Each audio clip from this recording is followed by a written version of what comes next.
Thank you. Okay, so it's such a pleasure for me to introduce you to it. The the what you see here is the five elements. This is a core concept foundation of Chinese medicine, spoken, developed thousands of years ago. It also, which I came to in my 20s, is a core foundation of Yiddishkeit. It's written in the Zohar, in the Tanya. It's a foundation of our spiritual makeup, these elements. Okay. So today's class is an introduction to what are the elements, how do they connect to you, how can you use them in your relationships, in your own healing. Okay. Um, so firstly, where does it come from? So in the Zohar, in the Tanya, the Rambam all speak about how the physical universe is comprised of four elements: fire, earth, water, and air. Anything you see in the physical universe has these four elements. Okay. So too in the emotional body, in the internal makeup personality of a person, you have four elements: fire, air, water, and earth. And they each represent a different part of your body, a different part of your personality, a different emotion, a different time of year, a different mida, different character character trait that we are here to correct. The Alter Rebbe, the first Chabad Rebbe, said that one of the main reasons we're here in this physical universe, one of them, is to bring these parts of us into balance. So in short, very brief for this moment, fire is connected to anger. Water is connected to pleasures. Air is to speech. And earth is to what people you might call lazy or heaviness. Okay. And there are these aspects of the elements that we are here to bring into balance and heal, change, transform. And what we're going to learn through the lens of the Chinese medicine is how these elements also have very positive aspects to them. Everything has its positive and its challenge. So fire also is about love, connection, fun, laughter, dance, and joy. I'm going to try to put this all in a handout for you guys next week, if you can't get it all down. Okay. Earth is thoughtfulness, nurturing, grounding, home.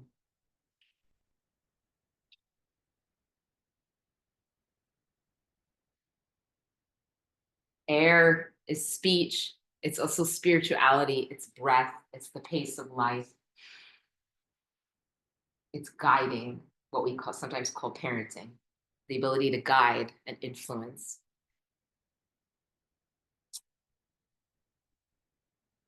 Water, connected to pleasure, right? It's also related to the depth of life and to wisdom. It can also be in its challenging place, related to fear and dysregulation. Are there any questions? Yeah. Yeah, it's funny how when you're mentioning you're mentioning four of them. I actually noticed beforehand that I had been somewhat familiar with the four of them, but the wood and the metal didn't seem familiar to me. Thank you. So is that something that's Thank you for guiding? Yeah, so thank you for guiding me there. So in Torah, it's four elements, the ones I just mentioned. Okay. Don't be confused. On your papers in here, it says five elements. Okay. This is the Chinese medicine lens. They add a fifth. So wood and don't have air. Yeah. So wood and fire are both fire. Okay. The Chinese have this fifth called wood, and I'm using it because it really does help us understand personality and disease. So we're going to learn it through this five. What's called metal on the Chinese medicine is the Torah as air, but it's called metal here. And if we get to that in another series, or I get to see you in another class, then when we study metal in depth, you'll understand a little bit why it can be both names.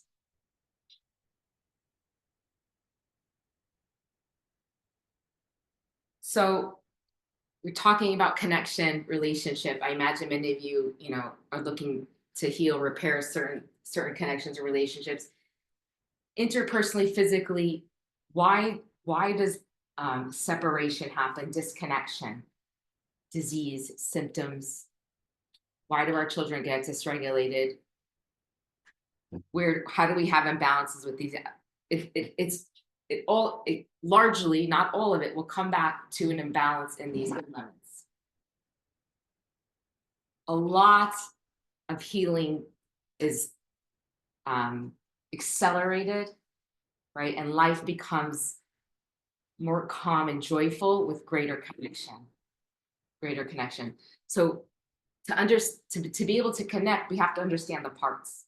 So that's today's class. We need to understand the different parts so that we can be well emotionally and physically. And I'd love to point this out. Chazal, our sages knew this. So if you've ever done Shemona Esrei, and you feel in the Shemona Esrei of Rifa'enu, if you're familiar, right? It says on the bottom, when you can add in your own special tefillah with a name for someone to pray, it says you can ask for refuat hanefesh v'refuat haguf. Separates, please heal their nefesh, please heal their guf. What's the difference? The guf is the physical body. When you speak about the guf, you're speaking about the physical body. Please heal the physical body. What does it mean to heal the nefesh? We're talking about it's healing these elements. It's healing the emotional body. So our sages knew how and took great care and placed importance on the emotions that are flowing through the body. And the nefesh flows through your blood, it flows in your blood through all parts of you. It's not just here or here. Okay.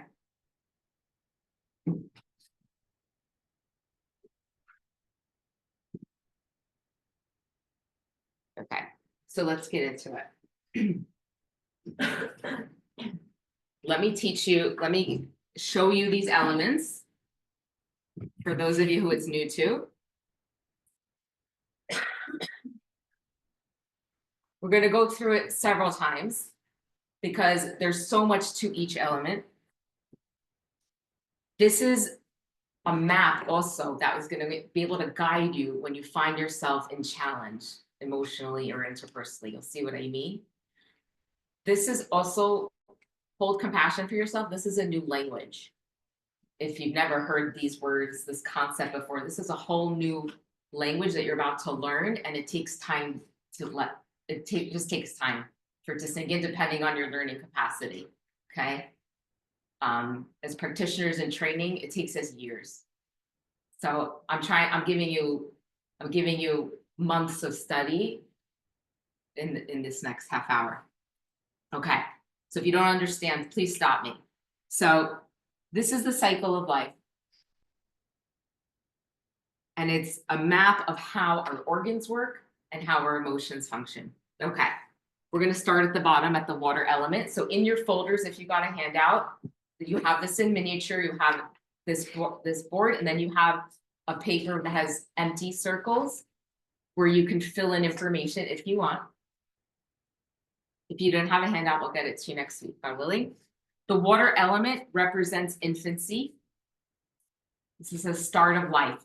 So in the women, it's even related to pregnancy and pre-pregnancy, related to the genetics. It's the foundation of life. It's water, right? Water is the source of all life. So in the life cycle, it's pregnancy and infancy. In the season, it's the winter time, which thank God we're coming out of. When we study water in my class, we study the beauty of winter also, and we really come to appreciate cold, dark nights. But I'm a little excited that it's warm today. Okay, so seasonally it's winter, and the life cycle is infancy, pregnancy. It's related to the hormones, the reproductive organs, genetics. Remember the foundation, the depth of life. In the physical body, it's connected to everything from the waist down. the reproductive organs, the bladder,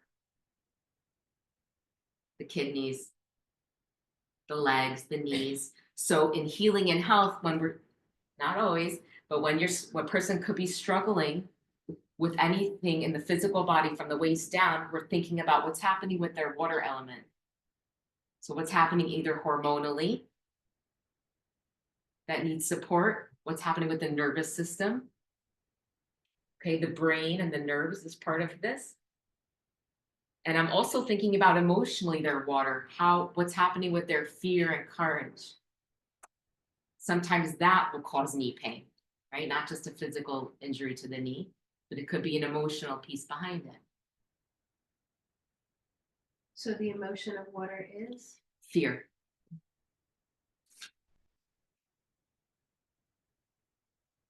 So for those of you here as parents, if you have children who are more fearful, right, versus your child versus the fire child who's more independent, free thinking, wild, right?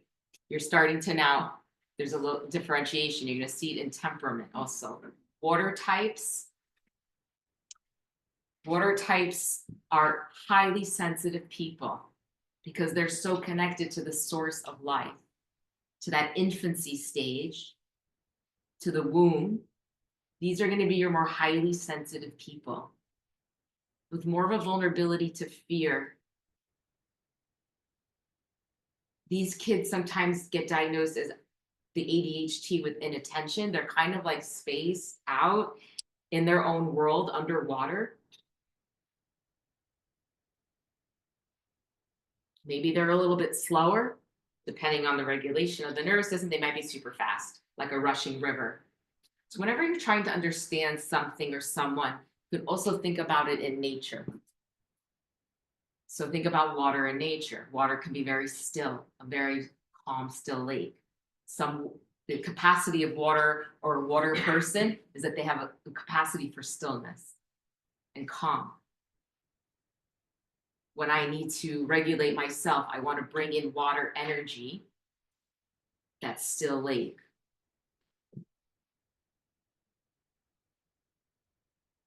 So I tell parents, it applies to anyone, if you want to help lower the energy at home with your kids or within yourself, get on the floor.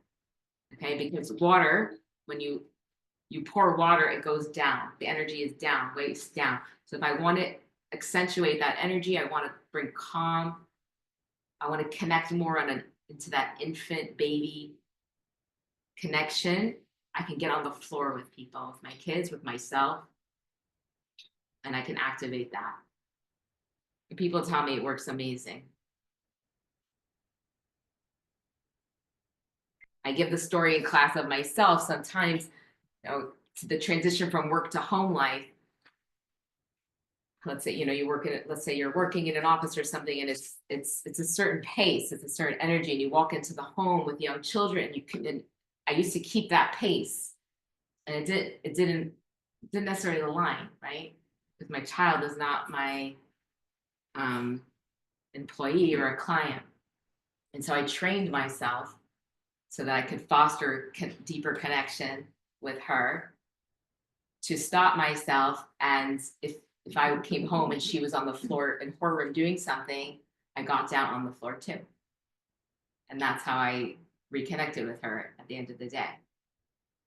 And it made such a world of a difference because I wasn't standing from my adults full day on top of me energy. I let it go. I sat down on the floor, let everything go, and I just connected eye to eye with her.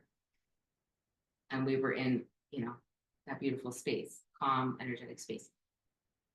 So a simple way to calm.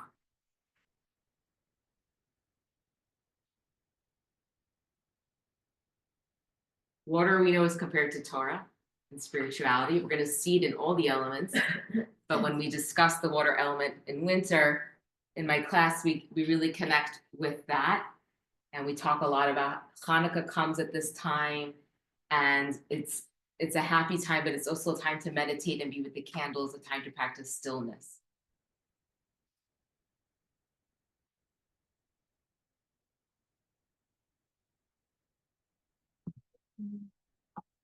Okay, I have to go a little faster. From water, from winter, I move up into spring. I move up into the wood element. Now, everything is a movement of energy. So if water was a still lake or a rushing river, I'm now moving into a very different energy. Think about a tree, a plant, upward from the ground, rooted in the ground, going up. This is childhood. Think about toddlers, the early childhood phase of life. It's upward movement, growing, and they need so much, right? And I think about a plant in nature. It needs water, sunlight, healthy soil, pruning, you name it, right? This is early childhood. It's an upward movement. It's very, like, water can sink to the ground. You may not even know it's there. Wood, you see it, you touch it, you feel it. This personality type will make itself known and seen. Okay, these are the kids or adults who are leaders, innovators, visionaries, really making themselves seen. However, on the flip side, if that wood energy is out of balance or sick in some way, it's going to do the opposite. It's going to collapse onto itself. It's not going to grow. You're going to see low self-esteem, hopelessness, shyness, even.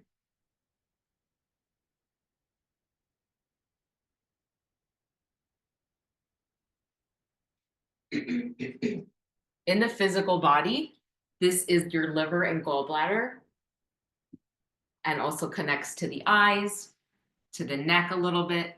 So we might see, with this energy out of balance, we might see headaches, irritability, frustration, premenstrual syndrome. These people are easily frustrated.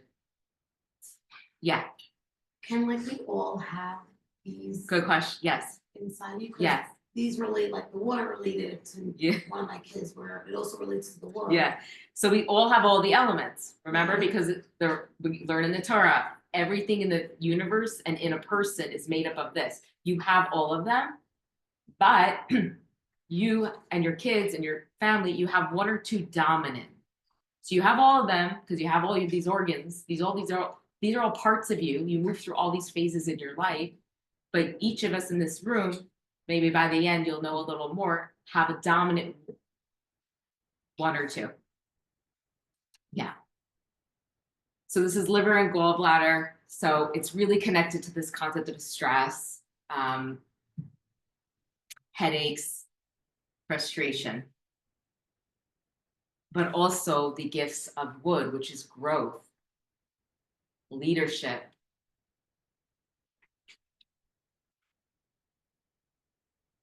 Also, this element is the most misunderstood element. It's not the one we're studying in depth, but the wood, because they're so strong and in your face, and sometimes vocal, these are the kids and people who are very misunderstood and often mislabeled as disrespectful, rebellious.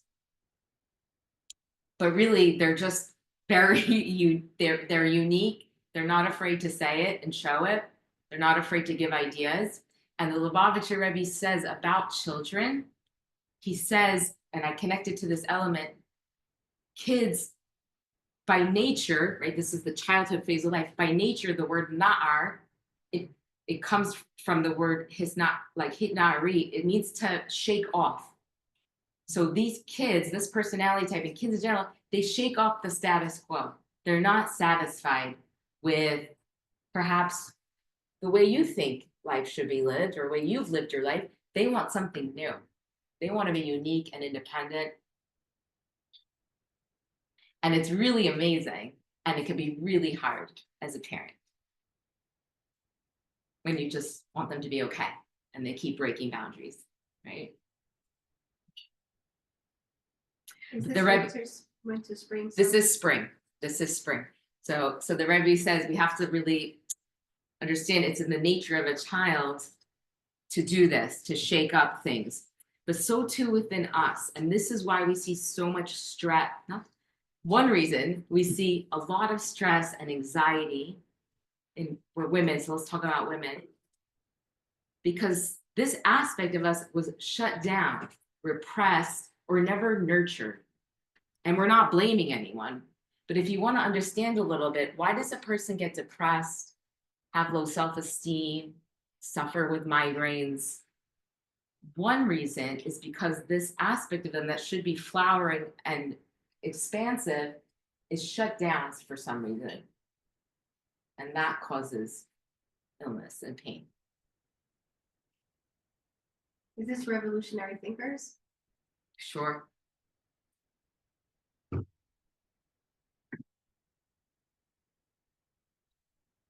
Okay, we go from spring into summer, which is fire. Fire represents the adolescent phase of life. Fire and wood are very similar. It's also an upward energy. Okay, but I love to give you like tangibles. So I'm going to light a candle. You can see it from where you're at. Because the great way to learn is observing nature. Everything we're going to learn in the next 2 classes, you're going to pretty much gather by studying this flame, which we'll do next time.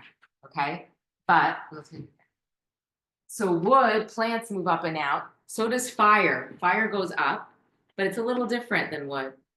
It's not as strong and stark as the bark of a tree. It's a little more delicate, right? This happens to be still right now, right? But you can have a dancing flame. Think about different fires in nature. You have Shabbos candles. This candle, you have menorah, you have bonfires, you have, God forbid, raging fires.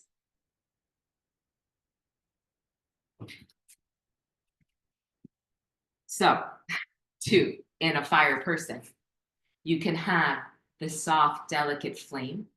Fire represents the heart. It's okay. It's connection. It's the capacity for relationship and intimacy, speech, my ability to laugh, my ability to have fun, to be open to new experiences for connection.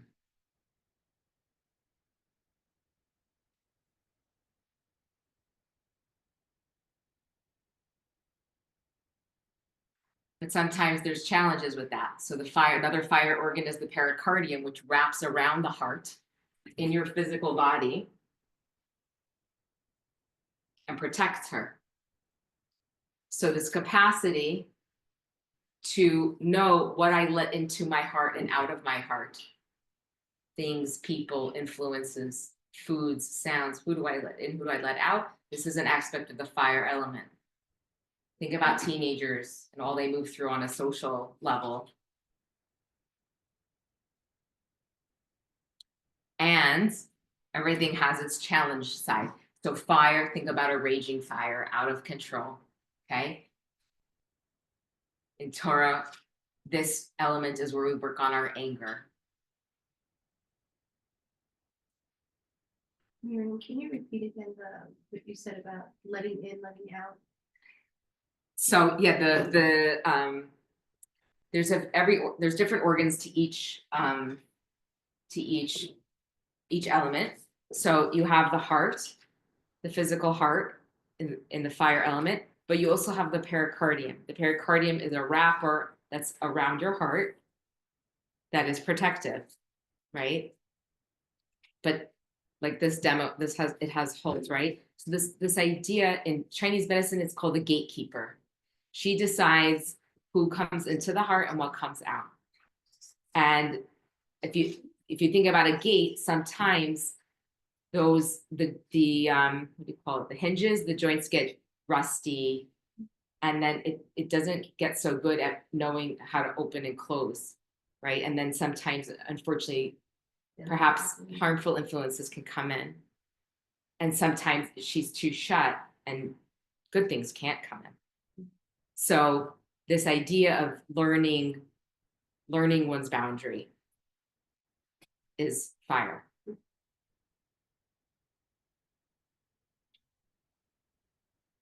And we were saying about the raging fire anger. So when we want to work on our anger, being quick to anger, fire types will be more quick to anger than a water type. A water type struggles more with fear, and a fire type struggles more with their anger and their temper.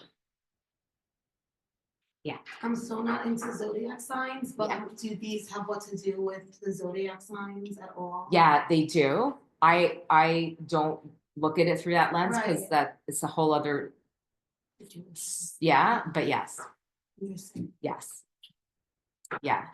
And people tell me, actually, there's someone in my class now, she said, well, each of her children, each element, it falls in line, aligned with the season and their birthdays too.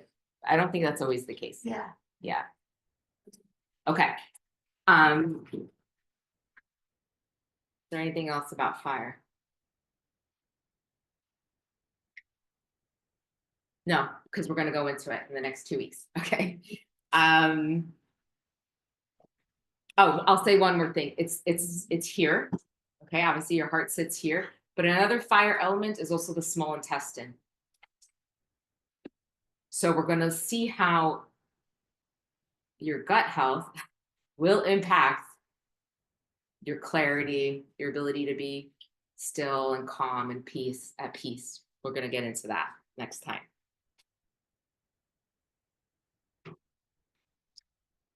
Okay. Because in Chinese medicine, just a little teaser, the brain, your mind is actually your heart.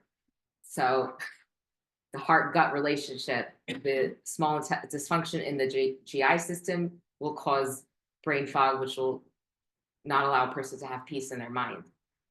Okay. Any connection with having a cold heart?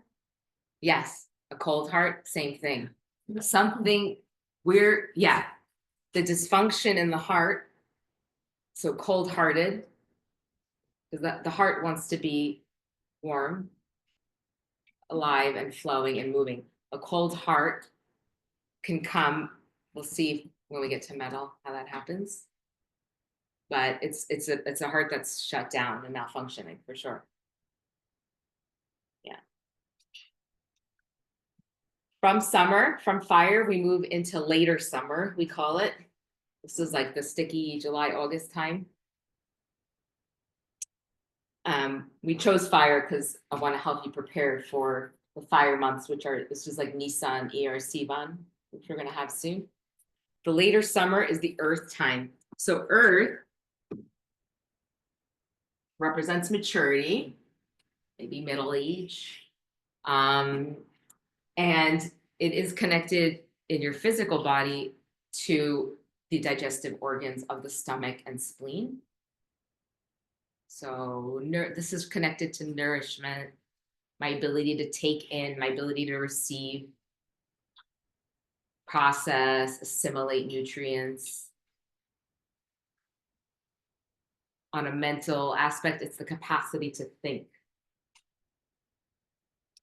to be thoughtful, to be caring. So this personality type, this kind of child, is one of the easier ones. It's described as they are the ones who they kind of just want to be close to you and please you. They like to be in the kitchen, like to cook because it's connected to the digestive organs. Okay, people who like to cook, who are really into entertaining, maybe.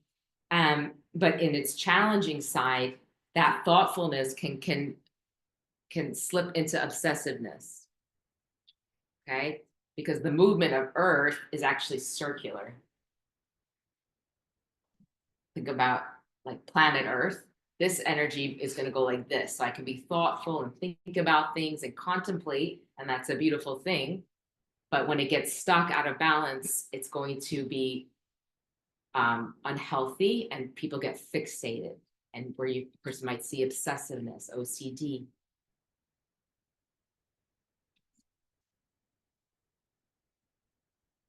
People pleasing, right? Isn't that a buzzword now? We're all working on that, right? So in the physical body, it's the abdomen. So any digestive disorders, acid reflux, bloating, sometimes anemia. Sometimes the kids with low tone, we're looking at this element. And then one more, I'm gonna wrap up, the last element is metal, okay? The metal element, we go from late summer into fall. The fall time, which is the time of Elul and Tishrei.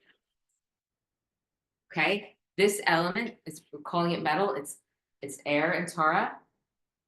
This represents the elder years. Okay, it's the quote unquote end of the cycle here, right? It's where a person has, or the capacity to have wisdom, to refine. So why is it called metal? So think of precious metals, precious gemstones that develop within the earth, okay? It's this ability within us that we can take our experiences of life and take, refine ourselves, refine the experiences, take the good out of things. It's the elder years, so it's a knowing, and it's an ability to guide. It's the breath. When I Emotion. think of metal, it's like, it's funny, 'cause I'm like, I think I like the air better than the metal. I feel like the metal makes me feel like stuck. Yes, Like exactly. you're elderly, so you're stuck. You can't change anymore. You're stuck in your weight. That's what I'm thinking of. Exactly. So it's a Like spectrum. air, I feel like it's spirituality, it's being free. It's like, Yes. Like, Beautifully said, and that's what it is. Every element, it's positive and it's challenged. So, in its best, this element is that breath, that breath that's guiding. This is actually, when we speak about parenting, it's this element. It's my capacity to guide and shape and form, and not be metal and control, be rigid, cold, and cut down. That's what this is. And we didn't talk about it, but on the inside of the circle, you're seeing different arrows. It's because this element, this energy balances the fire. So the children, the adolescents, the parts of us that want to grow and soar is balanced and tethered and guided in a healthy, safe way by a healthy parent, mentor, friends, guide, right? Not controlled, limited, caged. Make sense? That's the whole aspect of the work, really, is to like, how do I regulate enough to be that guiding, fluid, compassionate parent, spouse, teacher, etc. This element, it connects to the lungs and the large intestine. So emotionally, it's connected to grief and letting go, forgiveness. That's why it's in Elul and Tishrei, time of tshuva, time of returning to one's soul. It's connected to the breath and spirituality. Sorry, you said lungs and. Lungs and large intestine is the organ, okay? On the physical body, it's connected to the nose, also the immune system.